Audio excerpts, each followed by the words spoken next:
सेरोजा आइजोफोरा बर'नि दोरोङारि मोसानाय बागुरुम्बाखौ बाथौफोरनि केन्द्रीय बाथौ फुजा मेलायाव मोसानो लाहार फाहार।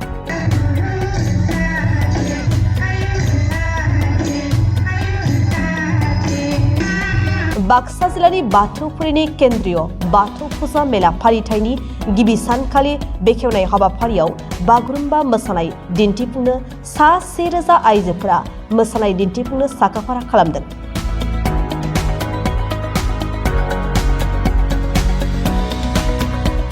बाक्सा जिल्लानि सदर मसलपुर बाथौफुरियाव फैगौ 23 जानुवारिनिफ्राय 50थि सनाथि फोरबोमा फालिथाय केन्द्रीय बाथौ फुजा मेलाखौ खुंफुंनो थाम-थिम खालामनायखौ नुनो मोन्दों।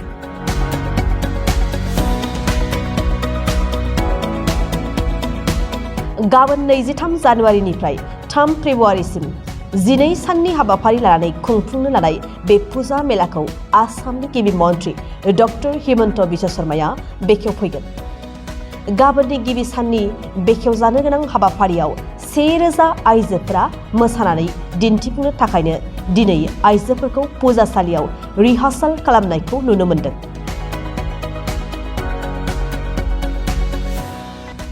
बे सनाथि मायथाइ फालिथायावनो बिटिआरनि गाहाय मावफुं सोद्रोमा प्रमद बर', बारग' गाहाय मावफुं सोद्रोमा हाग्रामा महिलारि बिथांमोनहाबो बाहागो लाफैगोन होननानै बानजाय आफादा मोनथिनो होयो।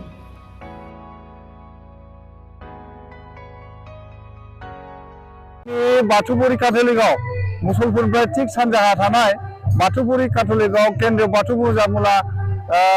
बाथौ फुजा मेला सोलिगोन। गाबोननिफ्राय जानुवारिनि 23 खालारनिफ्राय फेब्रुवारिनि 3 खालारसिम 12 दिन रंगिना हाबाफारि सोलिगोन।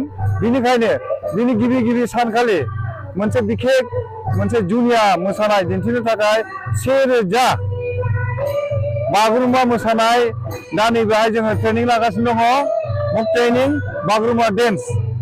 बे बागुरुम्बा डेन्सआव जोंनि काथलिकआव बाथौपुरी एरिया बिनि अनगायैबो गोबां जायगानि गोबां गामिनिफ्राय बे बागुरुम्बा मोसानाय जे मोसागिरिफ्रा बाहागो लानो फैदों आरो जोङो आसा खालामदों जोंनि जे टारगेट 1000 सिख्लाफोरा बागुरुम्बा मोसागोन बेखौ जोङो दा रिहार्सेल होगासिनो दङ।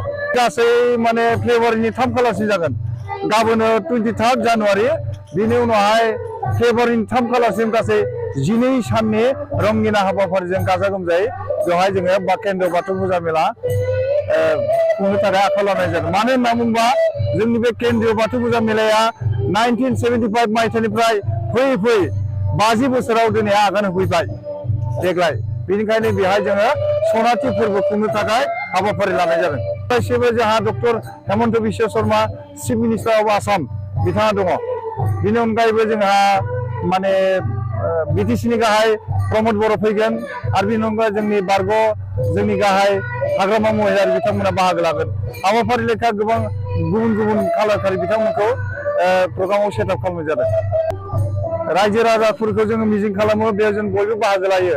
ओरैनोथ' बाहागो लानायखौ नुनो मोनखायो आरो देग्लाय जों सनाथि फोरबो हिसाबै बांसिनै गाजा गोमजायै लैहोर फैगोन होनना जोङो मिजिं थिहरदों आरो खावलायनाय जायो।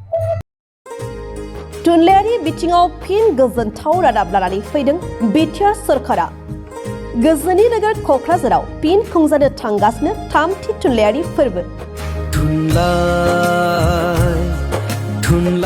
सोलिफु जानुवारि दाननि फैगौ 27, 28 आरो 29 जानुवारियाव सानथामनि हाबाफारिजों खुंजागोन 3थि क'क्राझार लिटारेरि फेस्टिभेल एबा 3थि क'क्राझार थुनलाइयारि फोरबो।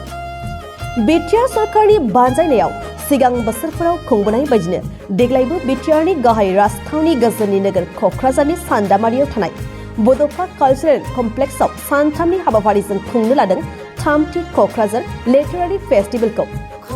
सिगां बोसोरफोरनि बायदिनो बे खेबावबो हादरनि गुबुन रायजोफोरनि खना खनला थानाय हारि हारिसाफोरनि खन्थाइगिरि थुनलाइगिरिफोरजों लोगोसे गुबुन बायजो हादरफोरनिफ्रायबो गोबां मुंदांखा लिरगिरि थुनलाइगिरि सोलोंथाइगिरिफ्रा बाहागो लाफैगोन। थुनलाइ मुलुगखौ दावगाहोनो हादरनि खना खनला थानाय हारि हारिसाफोरनि राव थुनलाइखौ सोराङाव लाबोनो मुलुगनाङै थुनलाइगिरिफोरनि गेजेराव लोगो हमलायनाय खाबुनि गेजेरजों गाव गावनि राव थुनलाइनि सोमोन्दै मिथिहोलायनाय रायलायनाय आरो सोमोन्दोखौ गोख्रों खालामनायनि मोनसे जौसां खालामनानै होनायजों लोगोसे गोजोन अनलायनाय गोरोबलायनाय फोथायलायनायनि मोन्थोरखौ लानानै खुंनो लानाय बे थामथि थुनलाइयारि फोरबोआव बाहागो लाफैनो हाबाफारिखौ जाफुंसार होफैनो बयखौबो खावलायदों खुंफुं आफादा।